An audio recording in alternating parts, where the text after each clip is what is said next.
Now to that breaking news, the urgent warning tonight. U.S. embassies, U.S. military all put on alert, bracing for a possible violent backlash. A top secret report about to be revealed. Inside, how the CIA tortured prisoners. Let's get right to ABC's Chief Global Affairs correspondent, Martha Raddatz. And Martha, we're going to hear some very graphic detail about what happened, and in some cases, even when there was no information gleaned. That's right, David. It's why those diplomatic and military facilities around the globe are bracing for potential violence targeting Americans, because the report is that explosive.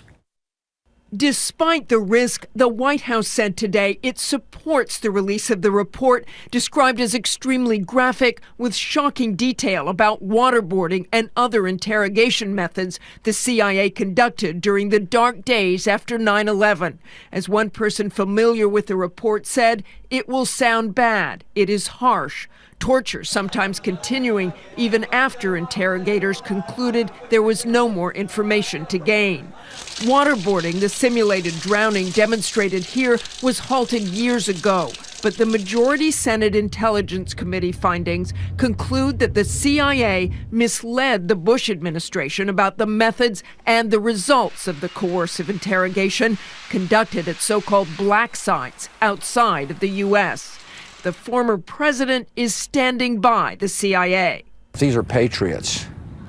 And whatever the report says, if it diminishes their contributions to our country, it is way off base. The CIA argues that waterboarding was key, not only in stopping future plots against America, but finding Osama bin Laden. There's going to be disagreement at the end of the day about the value of this information. President Obama has not said definitively whether he thinks torture worked, but today the White House said even if it did, the president does not believe it was worth it. And Martha, we heard from former President Bush there. Now we're learning that Vice President Dick Cheney is also weighing in. He certainly is, David. He told the New York Times tonight that the harsh interrogations were, quote, absolutely, totally justified, dismissing accusations in the Senate report that it was a rogue operation as a bunch of hooey. But make no mistake, David, there are things in this report that will shock many Americans. All right, Martha Raddatz standing by for that report.